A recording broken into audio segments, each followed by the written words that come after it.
The morning sun cast long shadows across Willowbrook's dusty main street, painting the weathered wooden buildings in shades of amber and rust. Clara Morrison stood at the cracked window of the boarding house, watching the town come alive with its usual rhythms. To anyone else, it might have seemed like just another ordinary day in 1887 Montana Territory. But for Clara, this day would change everything. Her fingers unconsciously traced the raised scars that ran from her left temple down to her jaw, a permanent reminder of the fire that had claimed not only her beauty, but seemingly her entire future.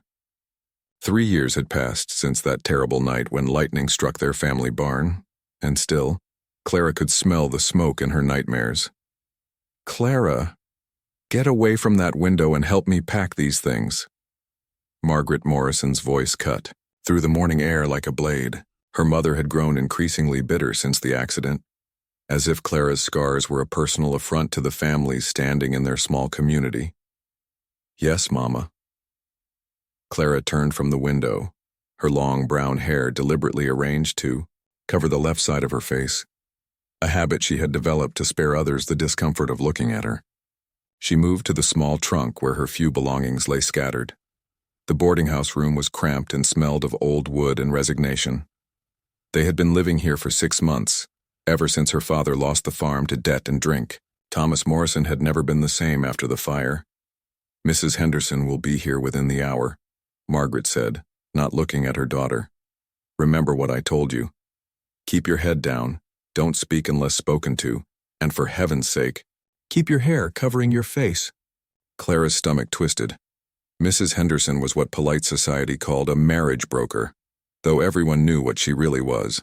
A woman who arranged marriages of convenience for girls who had nowhere else to go. Damaged goods, as Clara had overheard someone whisper at the general store. "Mama, are you certain this is the only way?" Clara's voice was barely above a whisper. "Work?"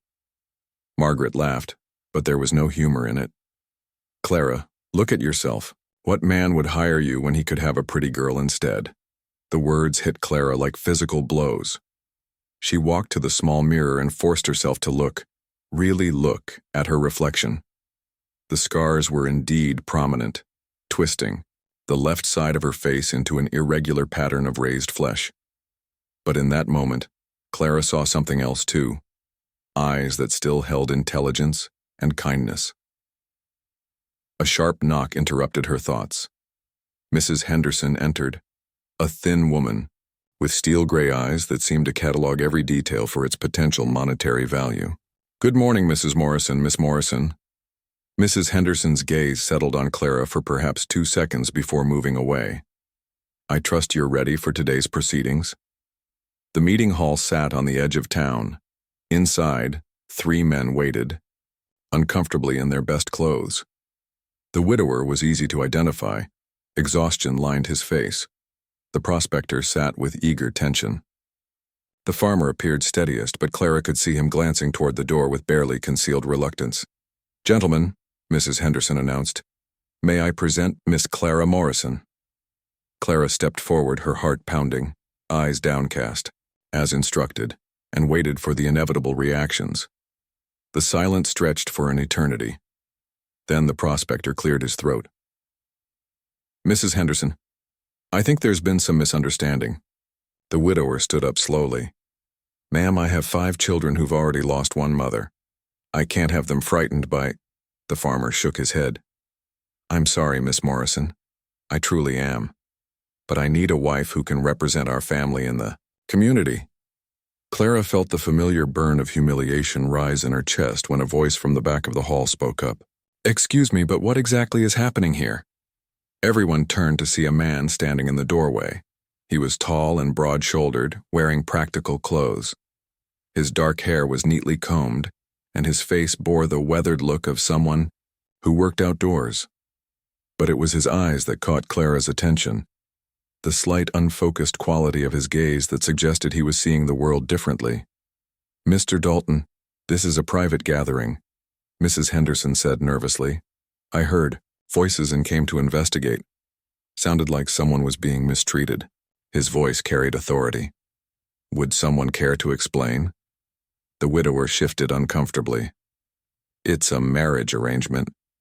but there seems to have been a miscommunication about the young lady's appearance.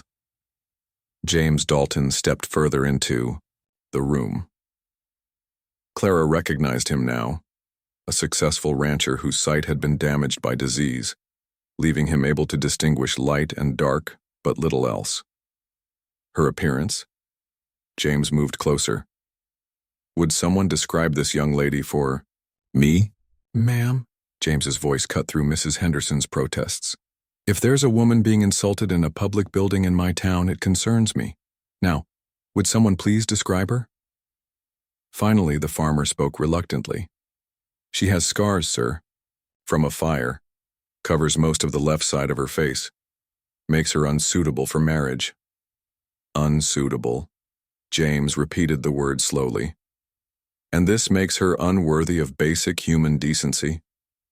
We came here in good faith, the prospector interjected, expecting to meet a normal woman. You have every right to make your choice and leave, James said firmly. What you don't have is the right to humiliate someone in the process. Clara watched in amazement as this stranger defended her honor when her own family had failed to do so. Miss Morrison, James said, addressing her directly. Would you mind if I approached you? Clara's heart hammered against her ribs. No, sir, I don't mind. He walked toward her slowly, confidently, until he stood just a few feet away. Would you permit me to, that is, would it be acceptable if I? He raised his hand slightly, palm up, asking permission. Clara understood immediately.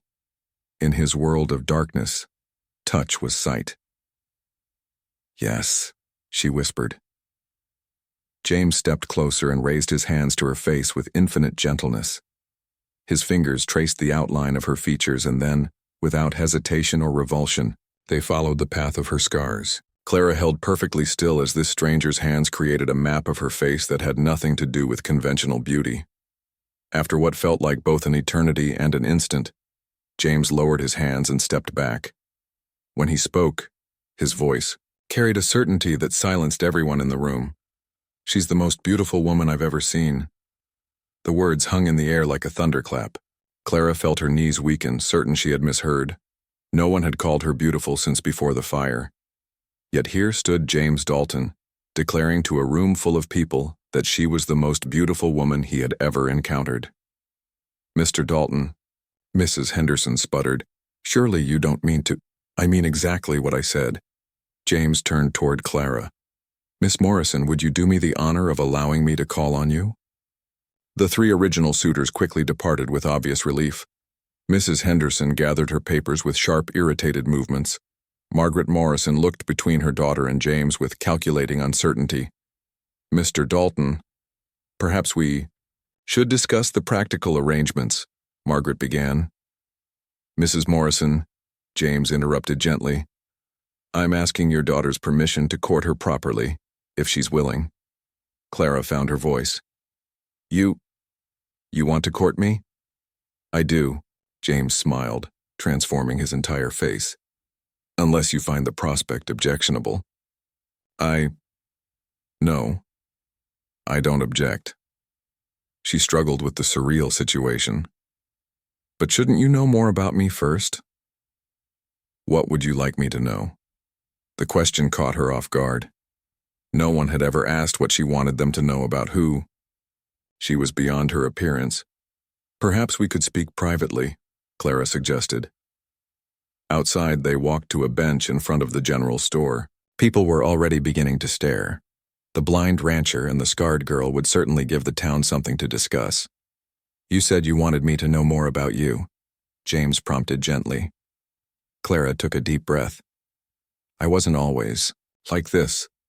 Before the fire, I was just a normal girl. I helped my mother, was good at my studies, sang in the church choir. I had friends, and there were even boys who— She trailed off. And after the fire, everything changed. My father blamed himself and started drinking. My mother became ashamed of me. My friends didn't know what to say, so eventually they stopped saying anything at all. That must have been incredibly lonely. The simple acknowledgement brought tears to Clara's eyes. It was. I began to believe that maybe they were right, that I was damaged beyond repair. James was quiet for a moment. May I tell you something, Miss Morrison? Of course. I lost my sight 3 years ago to an infection. One day I was a man who relied on his eyes for everything. The next day that was all gone. For months I was furious, certain my life was over.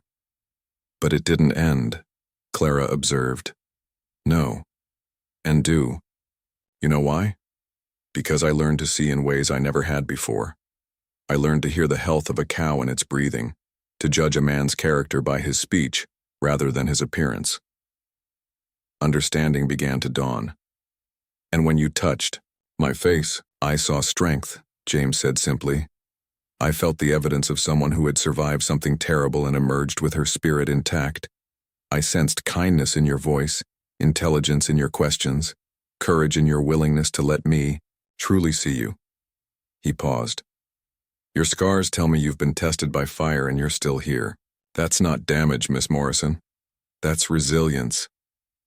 Clara felt tears streaming down her face. I don't know what to say. Say you'll give me a chance to prove that not everyone in this world is blind to what really matters. Yes, she whispered. Yes, I'll give you that chance. James offered her his handkerchief. Now tell me about the things you love. What makes you happy? I love books, she said finally. I always have. I used to dream of maybe becoming a teacher or even a writer. What do you like to read? Everything. Poetry, novels, newspapers. I like learning about places I've never been. I have a copy of Jane Eyre that I've read so many times the binding is falling apart. Ah, Jane Eyre. A woman who refuses to let others define her worth. What else do you love? Music, though I don't sing anymore. People stare enough as it is. Perhaps you might consider singing again if you found the right audience. I often sit on my porch on Sunday evenings, listening to the sounds of the world. It's beautiful, but I sometimes think it would be even more beautiful with the right voice to complement it. Clara looked at this man who continued to surprise her. You're asking me to sing for you? I'm asking you to be yourself. The woman you were before the world tried to convince you that you were less than whole. Before Clara could respond, she noticed townspeople watching them.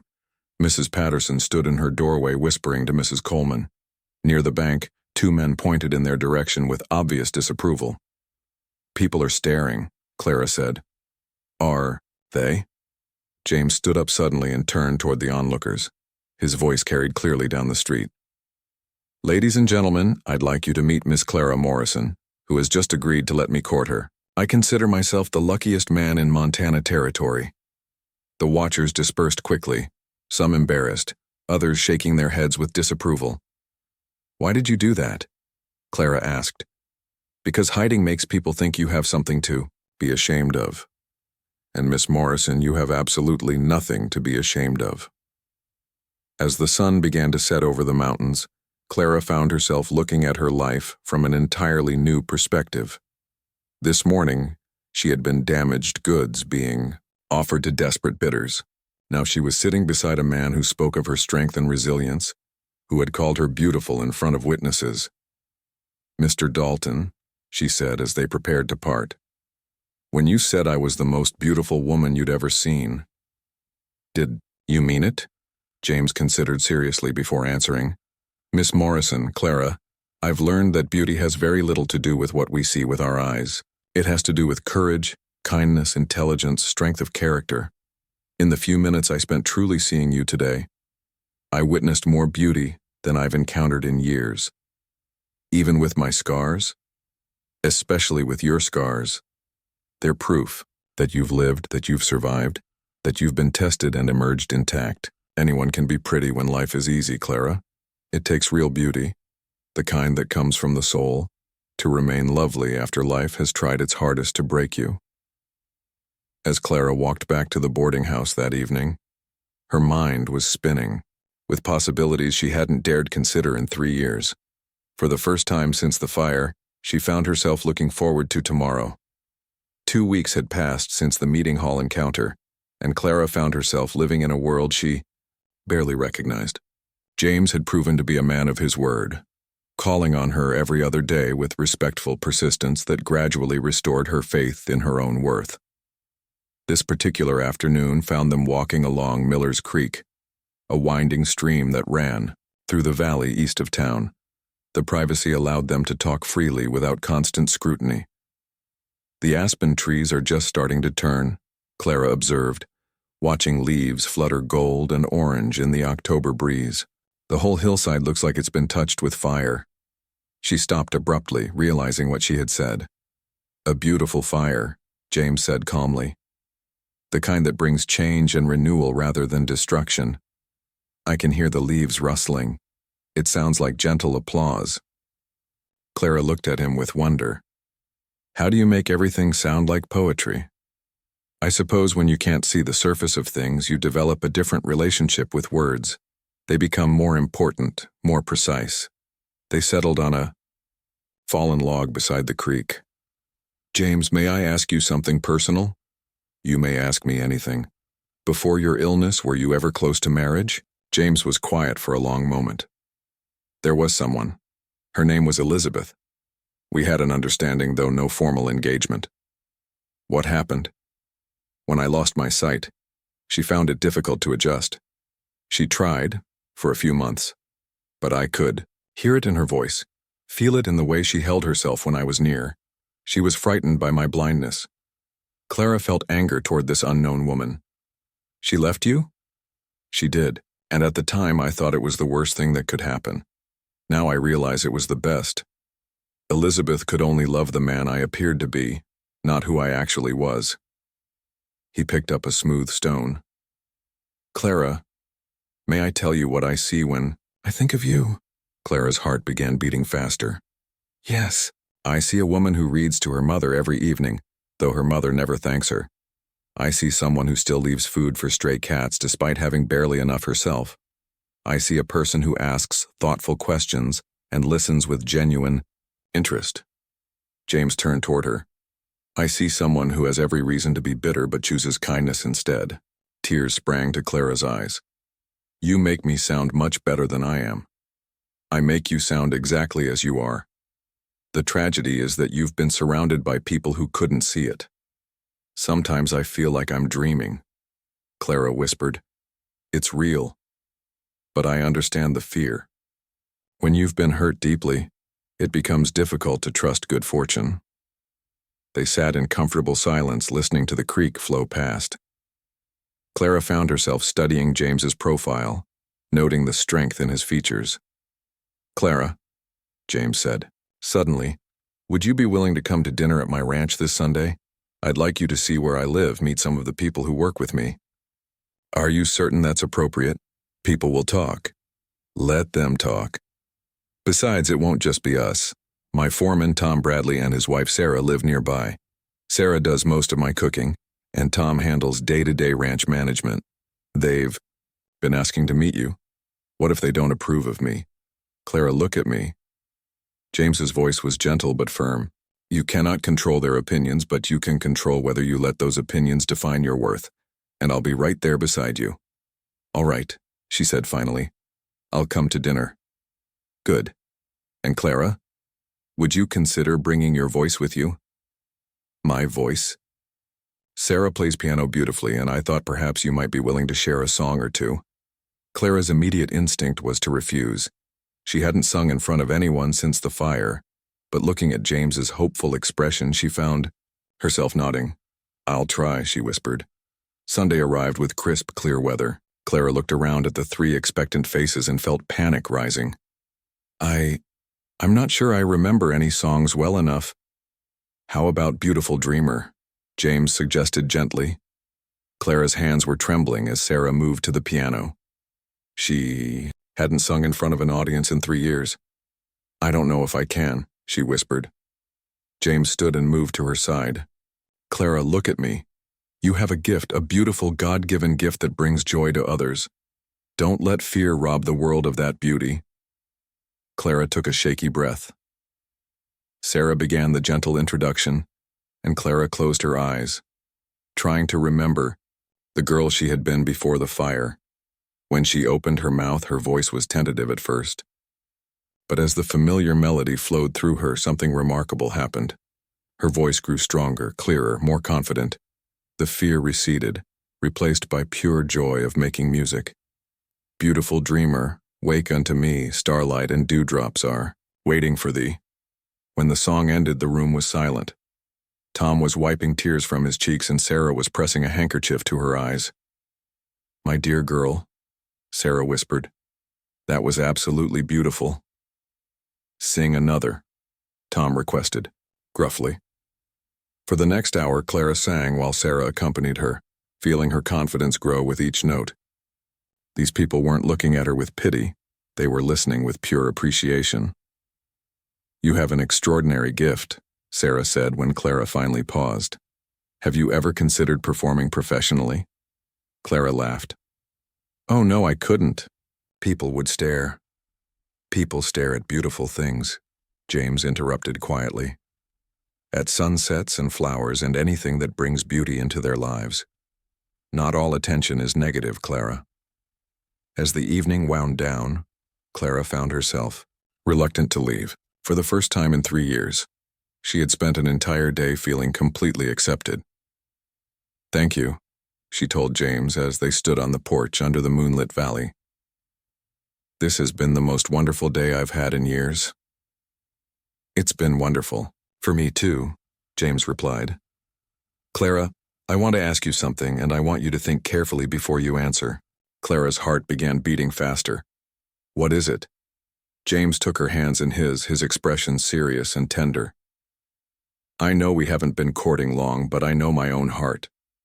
Clara Morrison, would you do me the honor of becoming my wife? James, are you certain? We've only known each other for 2 weeks. I've been certain since the moment I truly saw you in that meeting hall, but take all the time you need to consider. Clara looked into his face. This man who had seen beauty where everyone else saw damage, who had encouraged her gifts when others convinced her to hide them. I don't need time, she said softly. Yes, James, yes, I'll marry you. The kiss that followed was Clara's first, and it was everything she had never dared dream, tender, loving, and completely free of shame. As Tom drove her back to town that night, Clara sat looking up at the stars and marveling at how completely her life had changed. But even as joy filled her heart, she knew the real challenges were just beginning. Not everyone would approve of this match, and some would work to undermine it. Clara squared her shoulders and lifted her chin. Let them try. For the first time, in 3 years, she had something worth fighting for. The news of Clara and James's engagement spread through Willowbrook like wildfire. By Monday morning, every person in town had heard and formed strong opinions about its propriety and implications. Clara discovered this when she ventured to the general store. The moment she walked through the door, conversation stopped. Women who had previously ignored her now stared openly, whispering behind gloved hands. Excuse me, Miss Morrison?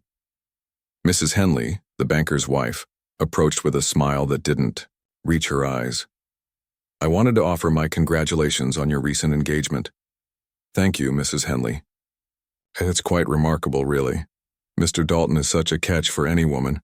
I'm sure you must feel very fortunate. The implication was clear. Someone like Clara should consider herself lucky. Clara felt the familiar burn of shame beginning, but then remembered James's words about not letting others define her worth. I do feel fortunate, Clara replied calmly. James is a wonderful man. I consider myself blessed that he chose me. Mrs. Henley's smile faltered at Clara's confident response. As Clara continued shopping, she overheard fragments of conversations revealing the town's mixed reactions. Some expressed genuine happiness.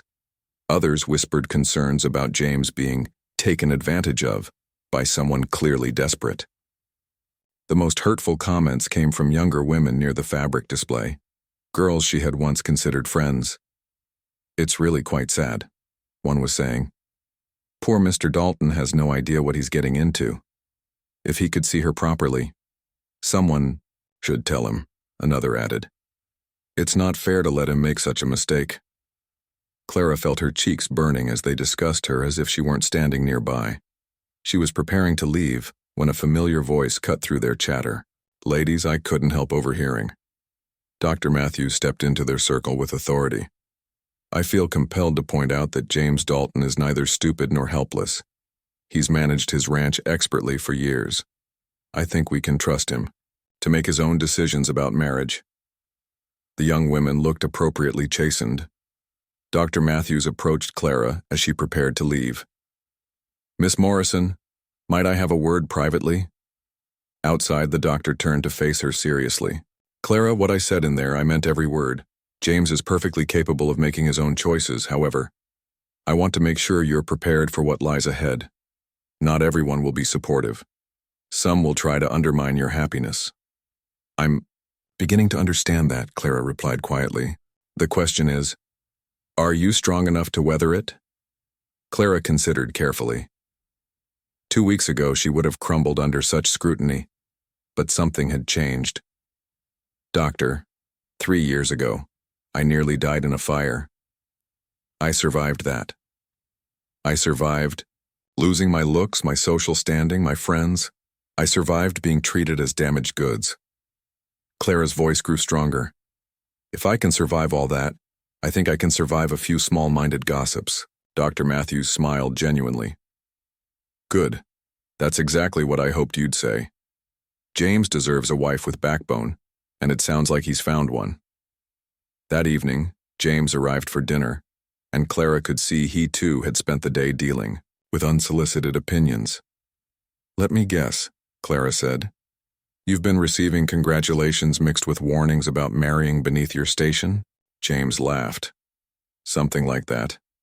How did you know?" "Because I spent the morning listening to people discuss whether someone should warn you about your mistake. And how are you handling all this concern for our welfare?" "Better than I expected." "How are you?"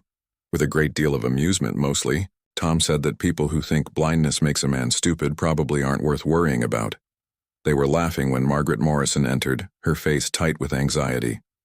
"Mr. Dalton, Clara, I need to speak with you about something urgent." Margaret wrung her hands nervously. "I've been hearing rumors. There's talk that some prominent families are planning to actively discourage this marriage." "What kind of discouragement?" James asked sharply. "People writing to the territorial governor about your business dealings. Someone suggested Clara might be trying to trap you for financial gain." Margaret's voice grew smaller. "There's also talk of pressuring the minister to refuse to perform the ceremony." Clara felt anger flare. How dare they suggest such a thing? James stood slowly, controlled fury in every line of his body. "Let them try," he said quietly. "Every single thing they've mentioned is either illegal harassment or based on assumptions that insult both Clara's character and my intelligence. But James, if they make things difficult for your business—" "Clara, look at me." James turned toward her with focused attention. "Do you think I would let a few bullies dictate who I marry? Do you think I built my reputation by backing down when people tried to intimidate me? No. Then trust me to handle this. More importantly, trust yourself to deserve happiness despite what some people think." Margaret watched this exchange with growing amazement. She had never seen anyone speak to Clara with such complete confidence in her worth. "Mr. Dalton," Margaret said slowly, "are you absolutely certain about this marriage? Clara's circumstances are unusual. She won't be the kind of wife who can help you socially." "Mrs. Morrison," James interrupted gently but firmly, "Clara will be exactly the kind of wife I want. Intelligent, kind, talented, and strong enough to stand beside me regardless of challenges. I couldn't ask for more." Clara felt tears prick her eyes. Even when her own mother was listing her shortcomings, James saw only her strengths. "Besides," James continued, "I have a feeling that once people get to know Clara properly, many objections will disappear. She just needs the opportunity to show them who she really is." Over the following weeks, James proved to be a master strategist in changing the town's perception. He began by escorting Clara to every public event, treating her with obvious respect while encouraging her to engage with others. At the Harvest Festival, he convinced her to help judge the baking contest, where her thoughtful comments won over several initially skeptical women.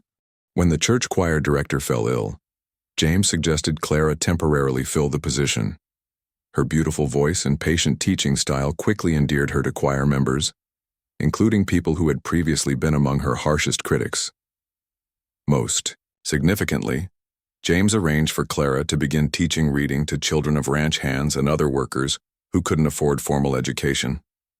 Word spread about the patient, intelligent young woman helping local children learn their letters without accepting payment.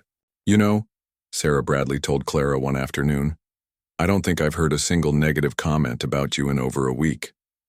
"Really?" Clara looked up from the primer she was reviewing. "Really. Mrs. Coleman asked me yesterday if I thought you might help her daughter with arithmetic, and Dr. Matthews told Tom you're the best thing that's happened to this town in years." The real test came at the town's annual fundraising dinner for the new schoolhouse. James insisted they attend, despite Clara's nervousness about such a large social gathering. "I'll be right beside you the entire time," he promised. "And remember, you belong here as much as anyone else." The evening began awkwardly, with people uncertain how to interact with Clara. But as the night progressed, something remarkable happened. People began approaching her, thanking her for helping their children, complimenting her choir work, asking her opinions about community issues. The turning point came when little Emma Hawkins, the girl Clara had been tutoring, stood up during the speaking portion. "I want to say something about Miss Morrison," Emma announced clearly. "Before she started teaching me, I couldn't read at all. Now I can read whole books. She's the best teacher in the whole world, and she never made me feel stupid when I made mistakes." Emma sat down to enthusiastic applause, and Clara felt tears streaming down her cheeks. Around the room, faces that had once looked at her with pity now regarded her with respect and genuine warmth. "You see," James whispered, "I told you they just needed the chance to know you." Later, as they walked back under a brilliant starry sky, Clara reflected on how completely her life had transformed. "James, do you remember what you said that first day? About me being the most beautiful woman you'd ever seen?" "I remember. I thought you were either lying or deluded. And now? Now I think I'm beginning to understand. Beauty isn't just about how someone looks, is it? It's about how they make others feel, how they contribute to the world." "Exactly. I'm still not sure I see myself the way you see me," Clara admitted.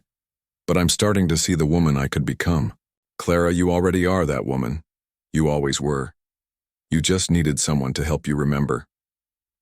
They were married on a crisp December morning with half the town in attendance. Clara wore her mother's wedding dress, carefully altered, and carried winter roses that James had somehow obtained despite the season. As she walked down the aisle, Clara kept her head high and her hair swept back, no longer hiding her scars. She could see faces in the congregation, some warm with genuine affection, others still showing traces of disapproval, but all acknowledging her right to be there, her right to happiness. When she reached James's side, he turned toward her with that same expression of complete acceptance that had changed her life. "You look beautiful," he whispered, and Clara knew he meant it in every sense.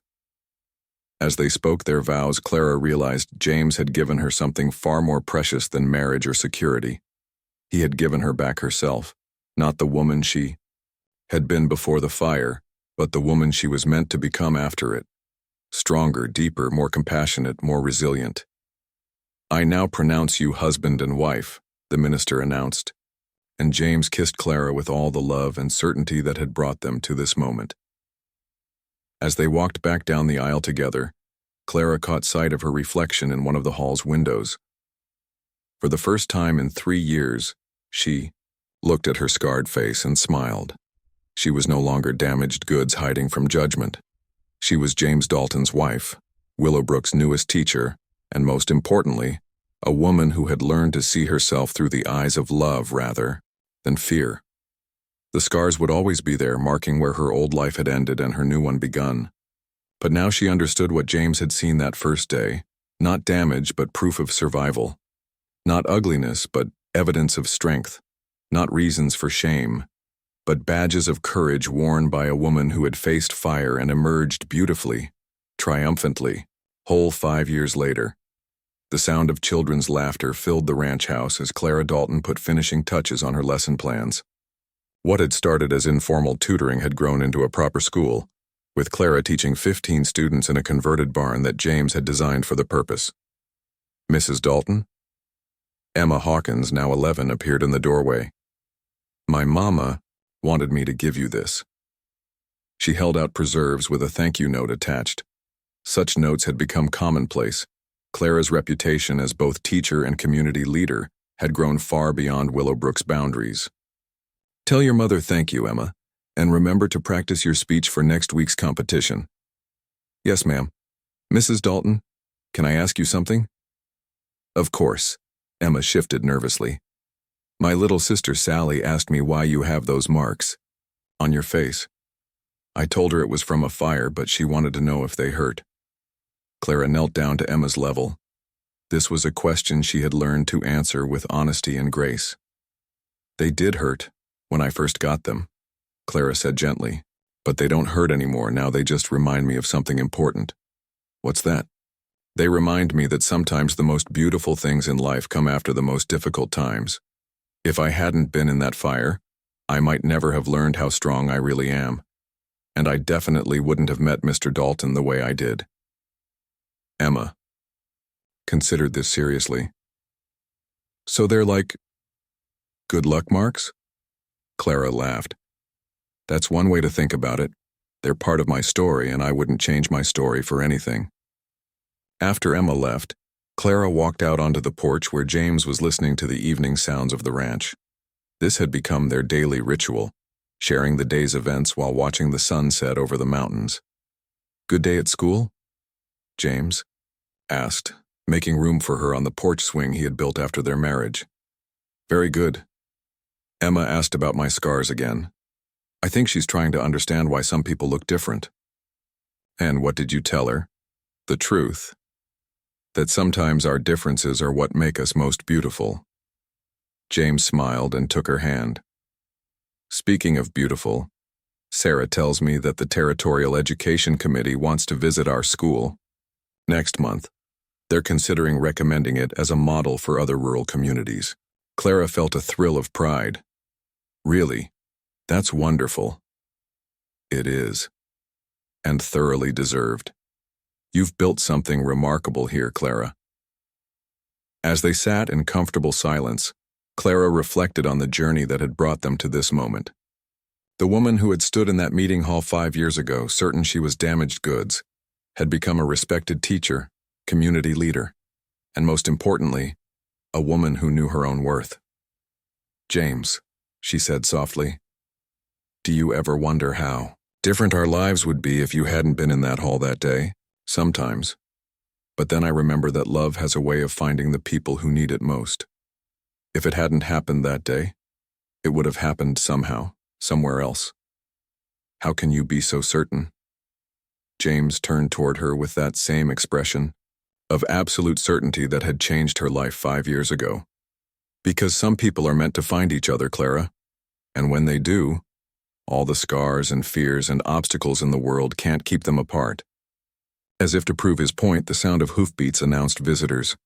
Tom and Sarah Bradley rode up with their 2 young children, followed by Dr. Matthews and his wife, all coming for their weekly dinner tradition. Aunt Clara, the Bradley children called out, using the honorary title that had developed naturally. Tell us a story.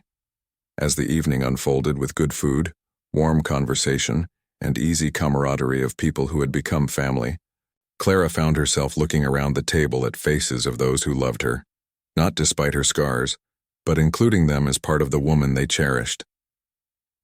Later, after their guests had gone home, Clara stood before the mirror in their bedroom, brushing out her long hair.